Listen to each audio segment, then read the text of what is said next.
أيضا حلقان دلك كجرو اسخب خمسي يمرون كتاغن دنا شرعيغا يا مانت waxaan wasuurka shay in wariis la yeelno avocato Ali Abukur Xayo Ali Marduuf oo ah qaran ka howlgalaad dalkan Talyaaniga avocato kusoo TV-ga caalamiga murunkan ka taagan dana sharciiga sida uu aragtaadu xaaladda dalka Soomaaliya ka jirta buuq iyo isqabqabsigu wuxuu ka yimiday ninkii la rabay mas'uuliyadda oo Soomaaliya ay isku ogeeday in 40 sano mar doorasho dib loogu noqdo ayaa diiday dalku sidii uu ugu yimid inuu sii ahaado hore u sii socdo marka wax laga naxo waaye oo magaceena oo dhan iyo 15 milyan oo Soomaali ka kooban tahay ama wixii kale la jiraba dhaawac u geysan kara hadii ahaan lahayd aqoon-yahanada hadii ahaan lahayd cunaa u diinka hadii ahaan lahayd akhyaarta kale waayo magaca wax looga dheelaayo dadka wax looga dheelaayna waa dadkeena ninkaas shala boorso ku yimid asoo wata isagoo boorsidiisa wato yimid isagoo boorsidiisa wata haddaan sanduuq lagu ridin ku baxa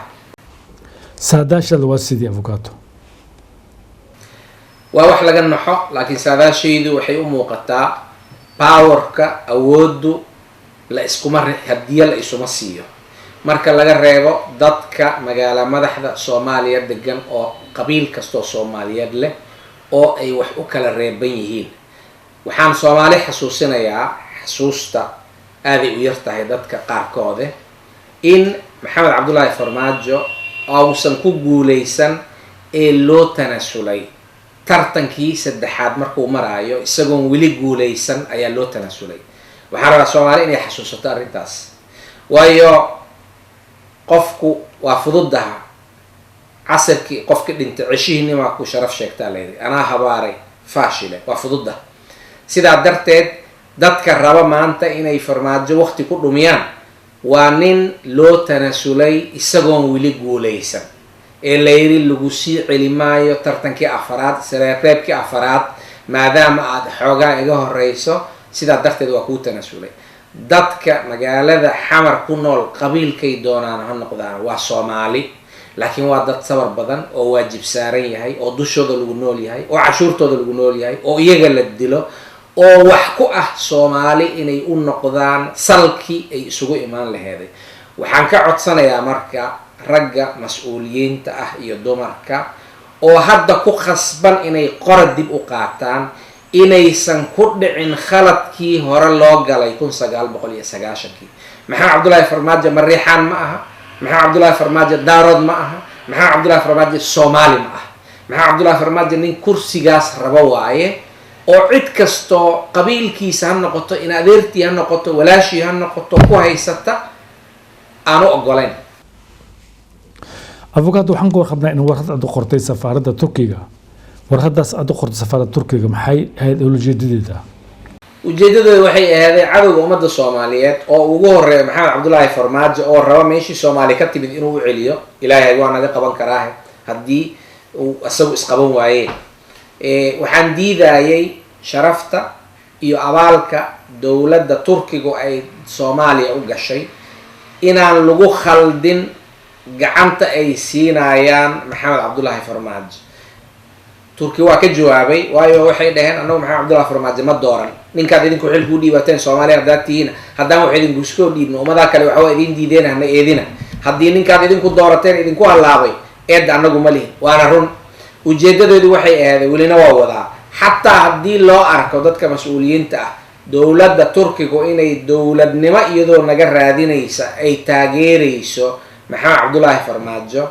Cabdullaahi Farmaajo kursiga uu ku fadhiyo ayaa lagu taageerayaa ninkii berri kursiga soo fuulana waa taageeray dawladda Turkiga sidaa darteed yaan la fiirin Farmaajo taageereen hal la fiiriyo nalalka jidadka isbitaalada diyaaradda iyo horumarka ay Soomaali u geysteen oo ay gaarsiiyeen iyo xilliga aan baahnayn gurmadka ay noo soo galeen yaan lagu khaldamin oo la isku kahin nimaad adigu laftigaagu ku khaldantay haddaad Soomaali tahay xildhibaan tahay shala dooratay xaq aad shala ku doorataa ku haayood kuwi kale aad heshiiska la gashay inta balanku uga baxdaad ku doorataa ku haaye xaq haddii madaxa looga istaago ma joog taagtaagaa sidaa darteed waxaan ula jeeday haddana weli wadnaa heer Yurub la hadlaynaa Mareykan la hadlaynaa cid kastoo danay haysa arrimaha Soomaaliya waayo soomaaliya maxaa cabdullaahi farmaajo iyo madaxweyne kaloo bedeli doona ma aha. danta soomaaliyeed way ka weynta. waxaanu aragnaa xilliga hadda la joogo itusoo itaabsi. turki waa dowladda kaliya oo wax la taaban kara soomaaliya u qabata. hadday airport la dhisa ahaaneed, hadday jid la dhisa ahaaneed, hadday dadka diyaaliska haayaan oo isbitaalada u aadi jiray dibadda waxa loogu qaban karo soomaaliya gudahooda ay ku sameeyeen, annaga waxbay noo tahay. sidaa darteed waxaan u qornay inaan dadka cadowga ummadda soomaaliyeed aysan u tusin shacabka wanaagga, balansiga, miisaanka u dhexeeya waxay noo qabteen iyo waxa loo malayn karo hadda inay samaynayaan. taas ay u kaliftay inaan warqadda qorno. haddaba maxaa xal ah is leedahay? waxaan xal ah dadka hadda kasoo horjeeda oo badbaadada qaran ah waa inay hadda intaan wax oolin wax ku heshiiyaane la qoro, si aysan iyaga kii kasoo dhex baxo uusan u noqonin farmaajo saddexaad iyo farmaajo afaraad. hadda cali caydiida hore dalka ula degtay, farmaajo maanta dib noo celiyo haay.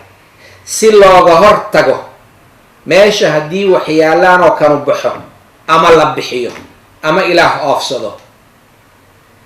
horaa waxaa loo yidhi siyaad bar haddaan ognahay inuu 96 dhimanaayo waaba iska dhaafi lahaynba, laakiin 20 sano maadaama uu joogo waxaan u qaadanaba inuusan weligii dhimahin. taasaa kaliftay inaan guryaha dumino dadka la dilo.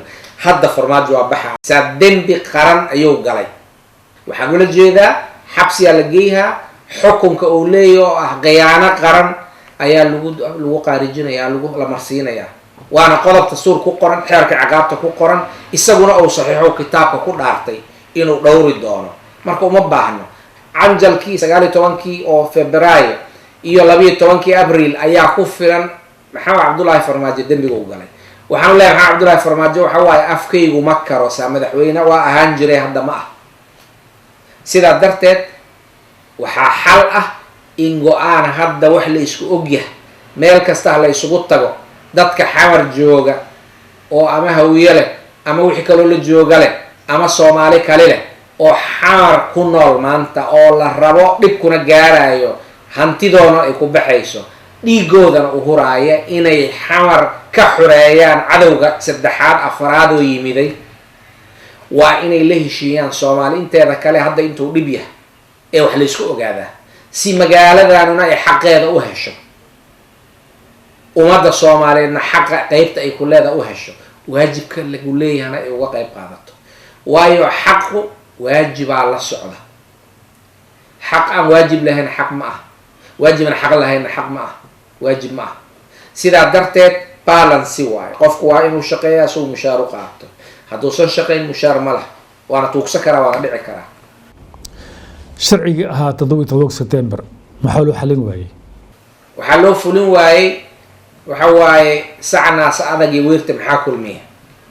maxamed cabdullaahi farmaajo maalintuu xilka la wareegay ayuu go-aan gaaray inaysan ku dhicin sidii kursiga looga qaato fududeeday xasan sheekh maxamuud, madaxweyne xasan sheekh maxamuud iyo madaxweyne sheekh shariif sheekh axmed. sidaa darteed go-aanka uu gaaro waxay ahayd inuu qoryo tunto, ciidamo gaara uu qorto, kuwa qabiil gooniya laga soo qoraayo uu qorto, ciidamadii soomaalidu joogana lagu tilmaamo waa wax kale, kuwii magaalada uu ku dalxiisaayo madaxtooyadaas idoo ari daaqaayo inta ka nadiifiyey ka dhigay meel nal ka shidan yahay, ee sariirta uu asaga ku seexanayo idoo goglan u diyaariyey, ee baawurka bilindaataha oo ku socdo ummad kale inta laga soo tuugay loogu diyaariyey. waxaasoo dhan nin abaal ka dhacay waayo. abaal waa nin ka dhaca waa la arki jireen. kitaabu inta ku dhaartuu ka baxay ballankii uu ku dhaartay. waxaan ku dhaaranayaa inaan dastuurka dhowri doono, inaan sharciga dhowri doono ayuu ku dhaartay ilaahay hortii.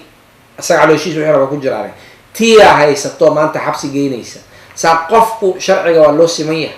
hadduu u gefay dastuurkii dalka iyo ummaddu ku heshiisay, maxaa cabdullaahi farmaajo annaga reer hebel qabiil iswato ama mareexaana ama daaradoo wata inta noo keenay soomaali inteeda kale kama aqbalin. waxa lagu siiyey waxay inuu dastuurka dhowraayo.